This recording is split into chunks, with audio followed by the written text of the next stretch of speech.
Grab a cocktail with us and welcome to the hot mess that is my life as a single makeup artist living in a college town in Florida. This is Kara's Lipstick Diary. And we are back for another episode of Kara's Lipstick Diary. Have you hit that subscribe button yet? You know that little button down there that says subscribe? You want to hit that button. It's super important. When you do, then you're gonna find out immediately when a new episode drops. So hit that subscribe button. It would mean everything to me if you did. Well, as a woman right now, the world is a little scary. The thought of overturning Roe versus Wade is kind of terrifying because the problem is when you make abortion illegal, the same number of abortions still happen. It just makes it more dangerous for women. It's not pro-life because you're gonna end up not only having fetuses still die, but you're gonna have a lot of women die as well.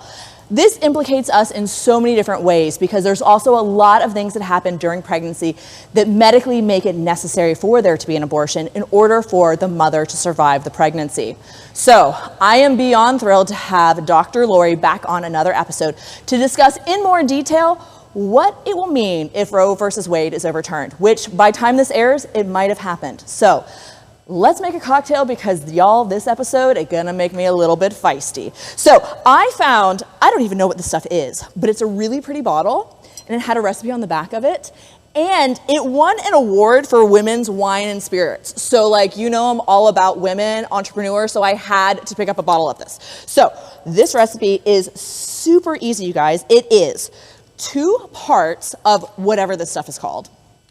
So we're gonna go ahead and pour 2 parts of this, and then we just top it off with 4 parts of tonic water. And you know, it's funny, it had a weird little smell that I was like, I'm not sure if this is actually gonna be that good, but y'all, it is really amazing and refreshing. So, are you guys ready to get deep and talk about all of this? All right, let's do it. All right, you guys, I am so excited to have Dr. Laurie back on the show. As we have seen in previous episodes, she is the author of this amazing book, Becoming Cliterate. Yes, I now take selfies with it and send it to guys when they want to go out on a date with me and say, you need to read this first, because really, she's freaking amazing. So thank you so much for coming back on the show today. And today, we're gonna talk about something a little more heavy. Right now, the world is a little up in the air when it comes to women's health, women's reproductive rights, and all of that. We are filming this episode in the beginning of June. It's going to air July 1st, so we don't know. Things could have changed by then, but there's a chance right now that Roe versus Wade is about to get overturned, which is terrifying. I am petrified about this. I saw it coming probably 6 months ago, and after having 3 doctors refuse to give me an IUD, and knowing since I was in my 20s I didn't want to have kids, I finally found a doctor who would actually give me one 6 months ago, even though I wasn't married and didn't have children already, because those were the excuses doctors gave me. So it scares me because I've always been one of those women who never wanted to be pregnant. But there's a lot of health things that go on with the chances of having a woman's right to choose and get proper health care overturned. So Dr. Laurie, we're going to go a little deeper than some of our other episodes and talk about things that are a little more depressing.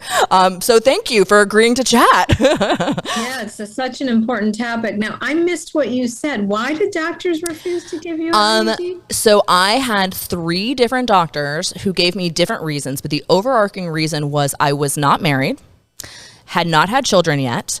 I had one literally say to me, by the way, refused to give me an IUD because she wanted permission from my future husband in case he wanted to have kids. But IUDs don't prevent pregnancy. Correct. I mean, they can be taken out. I mean, they prevent but like not long term, not for life. Yeah, no, she literally said I would have to have permission from my husband. P.S. I'm not married. I've never been married. And ask his permission to do that. And I was like, but I'm not married. And the whole point is I don't want to get pregnant and I still have a sex life. And then she proceeded to slut shame me and tell me I wasn't supposed to be having sex. And I was like, I'm 35 years old. It would be really odd if I was still a virgin. So angry. Yeah. I mean, I'm so angry. I know we have to talk about Roe versus Wade, but it's a direct segue into women not being in charge of, in control of their reproductive choices. I mean, that's horrible. Right. And I mean, with everything now, I keep hearing like, well, if she was raped, if she was, raped by a family member, this, that, and the other, then, we can make an exception for abortion. I'm sorry. So you're saying that I have to be violated to have a say over my body? I'm not an incubator. Thank you, though. Yes. So this whole thing is terrifying to me, watching everything that is happening right now.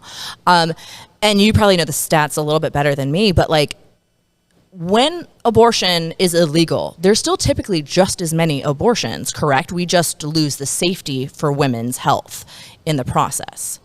When there are, I don't know the exact stats either, Kara, but so I don't know if it's a little less or the same, but I know in no uncertain terms that women die. Yes. Women seek abortions because they're, for many, many reasons, but the bottom line is they're unprepared to be a mother. Yeah. And before Roe versus Wade, there are so many, you can put it in the internet and find so many horror stories of women going to backdoor doctors and dying. Yes. Dying. Well, and all the limitations. It's a matter of life and death. Exactly. Yeah, and you look at all the limitations that states are individually putting into place now. One, many of the limitations, women don't even know they're pregnant at that point. And two, some of them are even saying, if you have health reasons, you still can't get the abortion. Like if the pregnancy is literally going to kill you, ectopic pregnancies, you can't, I'm sorry, the science, you can't put that back in. Like it's going to kill the woman. But you're still going to make them do that? Like, well, that just shows that there is no concern for our health. We're incubators in that scenario. It doesn't matter. Our health and well-being doesn't matter. It is just, I'm almost speechless, which is rare for me. I am too. So yeah. Well, I mean, I had trouble, like, you and I both are on social media and, posting things about it. And I had trouble even figuring out my own words when all of this first started happening. I couldn't formulate my thoughts because I was like, how are we at this point? And we're using the guise of pro-life, but it's not pro-life. It's literally going to kill women and children. Like fetuses are going to die, women are going to die. It's not pro-life. This is not pro-life. This is because it's saying that this baby needs to come in the world no matter if the mom is going to lose her life, her mental health. And also there is compelling research that it's not pro-child either, because the research is unequivocal. You can hold steady. I posted something about this and I read the article. There was studies where they hold steady, two parents, income, school, neighborhood, all that.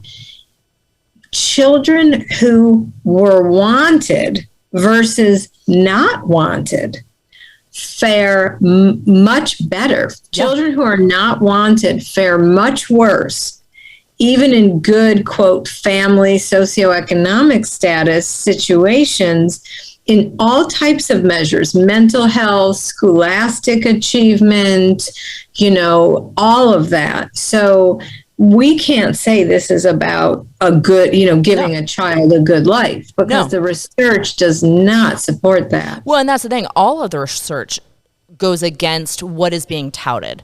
And we also know that even when abortion is illegal, the wealthy can still obtain them in a safe manner, while those who are not wealthy, who do not have the income, who are struggling financially, they're the ones who are going to be burdened the most. And it's just sort of keeping the poor poorer while, allowing the wealthy to continue on. And that's sort of devastating as well. These women who aren't going to be able to pull themselves up because they aren't in the means to have kids. Absolutely. I could not agree more. I mean, this will disproportionately negatively impact low-income women. Yeah. Yep, there's no question about that. And it's also a racist issue because, unfortunately, in our country, there is a higher proportion of BIPOC individuals that are low income. So it is it's a health inequity issue. It's absolutely terrifying to me. I mean, I just look at this and I worry about all these different women in these different situations and the impact it's going to have. There's a lot of memes and things going around. Men can have sex with 100 women during a calendar year and produce 100, pregnancies, while a woman can have sex with 100 men and produce one full-term pregnancy during a calendar year. And yet we still put all the burden on women. There's nothing, men are not held accountable for this. Exactly. You might follow him too, Witty Idiot. Oh, I don't. I need to find this person. He's so funny. But he basically posted something, and I know it was humorous, but he basically said, I think we should have all men who, if this happens, we have all men get vasectomies. Oh, I've been saying that for years. Yes. And they're reversible, apparently. Yeah. So, it's an extreme measure, but I've laughed about that for years. Yes.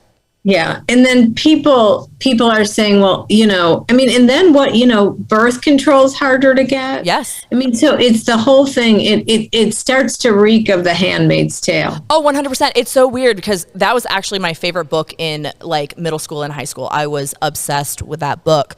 I think Margaret Atwood is just an amazing person. And when the TV show came out, I started watching it and I got so freaked out by it because it was too close to home right now. And went, oh my God, like this used to be such a far-fetched idea to me. And now watching it, I see it happening in our country. Absolutely. Make no mistake, there is a war on women going on. Yes, 100%. That's exactly what is happening right now. And that is insanely terrifying.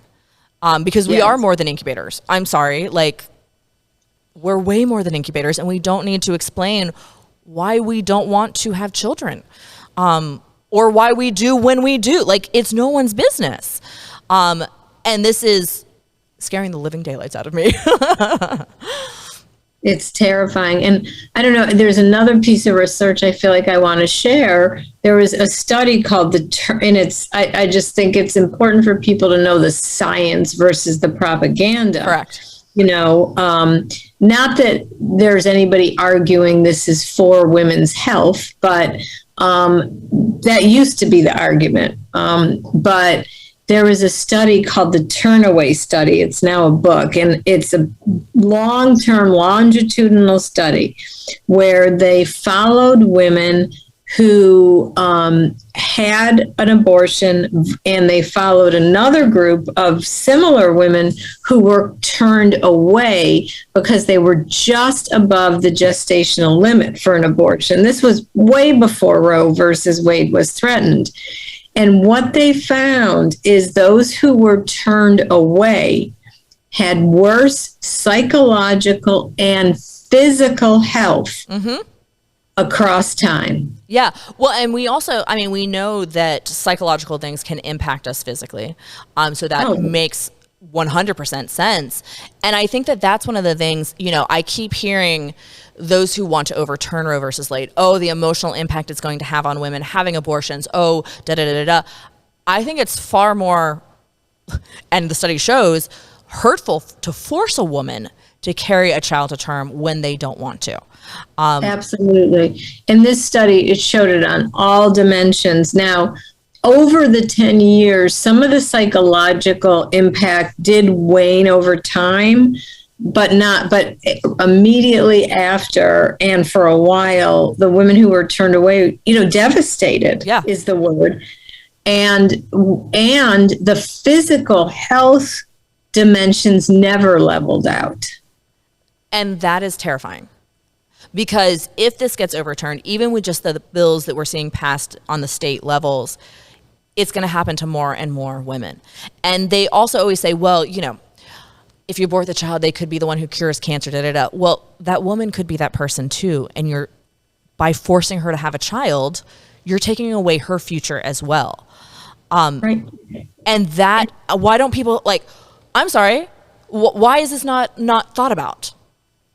Right. That is such a great point. You know, it doesn't value the woman. It only values the child. And as I just said, the research shows the chances that child is going to cure cancer is much less likely if they're unwanted, because those children fare much worse academically. Yeah. Well, and I mean, I remember I hooked up with a guy one time, and it came up that I had been raped, and he said to me in bed, this blew my mind. He said, well, I hope that if you had become impregnated from that rape, you would have chosen to have that child. And I went, okay, first off, get out of my fucking bed. Second off, like, you want to affect my mental health to that, because I can't imagine carrying literally the seed of my rapist to term. And then 3, the impact that would have on that child, knowing whether they fully knew that they were the product of rape or not, there would still be, it would affect them in a way, no matter what the situation was. And I was just like, I can't believe anyone would ever say that to me, no less right after we had just had sex. Like, get out of my bed. But I look at a child, if they're the child of rape, that is a burden they carry with them literally forever. And I can't imagine the impact that has on them psychologically. Or the mother. Yeah. I mean, and first of all, I just want to say, I just need to acknowledge, I'm sorry that you were raped. Thank you. We know how common it is, but that doesn't make it any less horrific and traumatic. Yeah.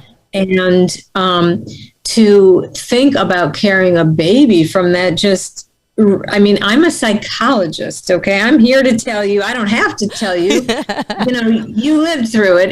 It's one of the most traumatic things a person can endure. And then to literally physically carry the result of that and think that someone could raise that person with, it's just, there's no way. Literally, like, when he said that to me, I sat there thinking, like, if that had happened, first off, I mean, when you have lived through a rape, you are dealing with PTSD, you're often suicidal, all of these different things, and then you're carrying the child on top. Like, I don't see how women emotionally are, because I don't know if I could have been emotionally able to do that. I'm not sure I would have lived through that. And then to raise that child, the amount of resentment I would feel towards that child, whether I wanted to or not, would be unbearable. Absolutely. Absolutely. Yeah. I mean, the more we talk, the more angry I'm getting, and I was already angry. I know, me too. But I think that's the thing. It is literally an attack on women right now. It is a control of women, a dominance of women, put us in our place. And that is really scary. And when you see these rights being taken away or threatened to be taken away, you wonder what the next one's going to be, and where that puts us for our safety, for our well-being, for our health, all of that. It's a little overwhelming, you guys. I really don't like this. I really can't believe that this is where we are in 2022. This is what we're still discussing. We've gone backwards is what's happened. I mean, we have gone backwards. The hatred, the misogyny, the controlling, the taking away of our fundamental human rights. Yes. Well, and literally, I saw someone post, and it literally said in the list of war crimes, what is considered a war crime, one of the things listed was forcing women to carry a pregnancy unwanted.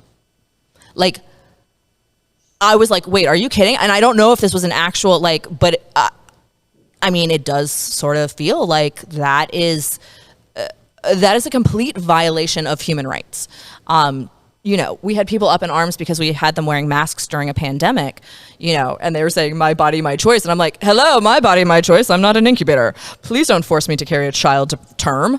I have an old T-shirt I should have worn it today, but it says "My body, my choice." I mean, that slogan that was co-opted for the mask, is actually a slogan from around reproductive rights, and that's like, it's just such a spin. You know, like a mask was something to help protect other people as well as yourself.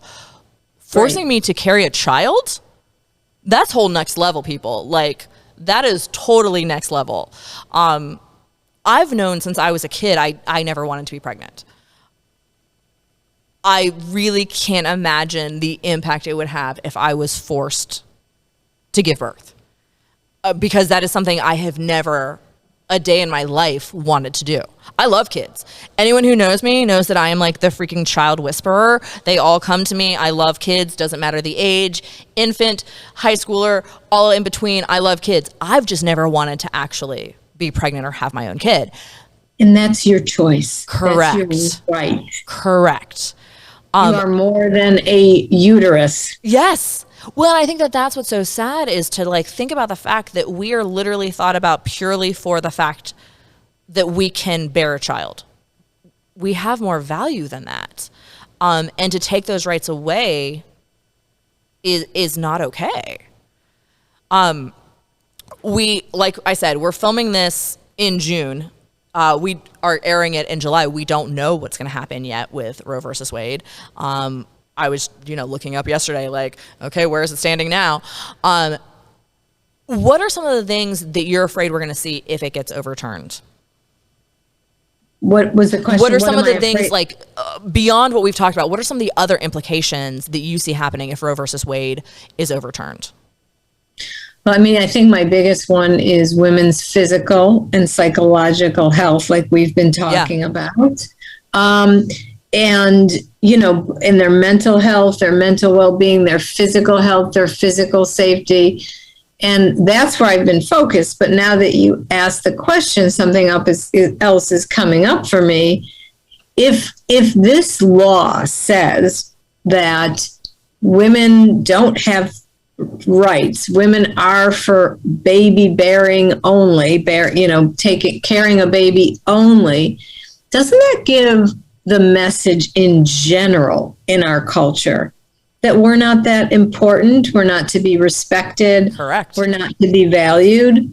So I think there is already increasing views like that. You can see them, the views that used to feel a little more fringe in terms of misogyny are coming into the center. And I think misogynists are being emboldened by all of this. So I think we'll see a lot more sexism, a lot more misogyny, and we'll get less respect perhaps in our homes, in our workplaces, on the streets, everywhere. Well, and some of the laws that they're discussing and some of the laws that have been passed, women are getting punished more for choosing to have an abortion or possibly even just have a miscarriage than rapists. Yes. That is terrifying. So a man who rapes me has more rights than I do to my own body. Absolutely. Like, he'll be lucky to get jail time, but yet if I decide to have an abortion or possibly even just miscarry, I can go to jail? I'm sorry. What? You're literally telling me a rapist has more rights than I do. Absolutely. I mean, there's not much I can add. It's you're saying everything I'm thinking and feeling and worried about and seeing, and it's beyond horrifying. And I worry. I'm 62, okay? I mean, I never can have another baby, not that I want one. I raised two, they're in their 30s. I'm postmenopausal. But I worry for you. I worry for young women, young adult women starting their lives, starting their careers. I worry about teens. Yeah. I worry about anyone who is not menopausal. Right. Basically. Well, and that's the thing. I mean, I used to teach, and I worked with a lot of underserved youth in the community when I taught. And I had students who were 17 years old with a 3-year-old. And they weren't going to college. Many of them dropped out of high school. And they never, like, one of my students was literally like one of the brightest, most amazing kids ever. And she already had a toddler. She dropped out of school, and not long after she had another kid. And to her, abortion was not that was not something that her family supported, and so she didn't have it. But I looked at her and I went, this girl could have conquered the world. But her life stopped because she had a kid.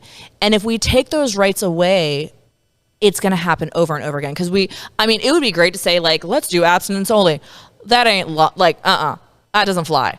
Kids are going to have sex. Like, teenagers are going to have sex. And we aren't going to teach them how to have safe sex. We aren't going to teach them how to prevent a pregnancy. But then we're going to punish the female for getting pregnant. And the dude's just going to be able to go off and, get his football scholarship and live his life and, become a politician. This is not okay. This is literally destroying women's lives right and left if this goes away.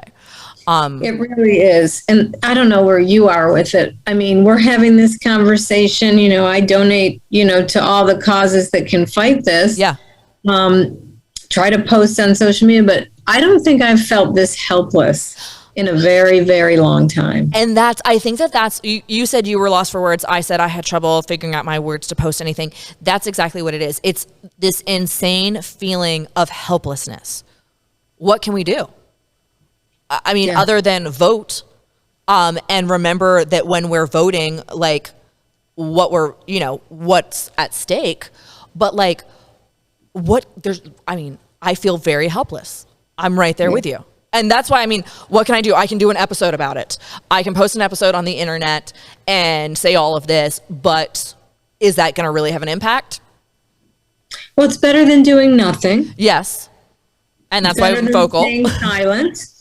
But it's, same with me. I donate money to, to Planned Parenthood and to NARAL, and I post, but I feel helpless, and and it's only going to get worse. Yeah. Potentially. And that's what's really scary, because once they, start taking away the rights of women's reproductive health, it expands to all aspects of, the existence of being female. And then it expands into other areas of diversity and equality. And that is, we have come so far leading up to this point with equality, to now see all of that sort of being ripped away is devastating. Absolutely devastating. So anyways, thank you so much for coming on here. I feel like we just sort of skimmed what is going on at this point. But it is a scary time for women, for their health, for reproductive rights, and we needed to say something. So thank you so much for coming on this episode. Thank you for the honor of allowing me to say something with you to your listeners. So thank you. Thank you. You have no idea. This episode was kind of important to me, because, this is a scary time. And as someone who is a woman, who doesn't want to have kids, who, as a teenager who needed birth control for health reasons, couldn't get my insurance to cover it, who then couldn't get a doctor to give me an IUD, I can't believe that, all of this is going on. So anyways, thank you again so much for coming on this episode, Dr. Laurie. You are amazing. I said in the first episode she was on, she's kind of like my spirit animal. I slightly fangirl over her. She is amazing. I want to be her when I grow up. Thank you again so much. I really do appreciate it. Thank you. Appreciate you having me on. All right, you guys. Thank you guys so much for watching this episode. It was a little deeper and a little heavy, but kind of an important topic. But remember, hit that subscribe button. Super important. So that way you know when every episode is going to drop. Thanks for watching, you guys. Bye.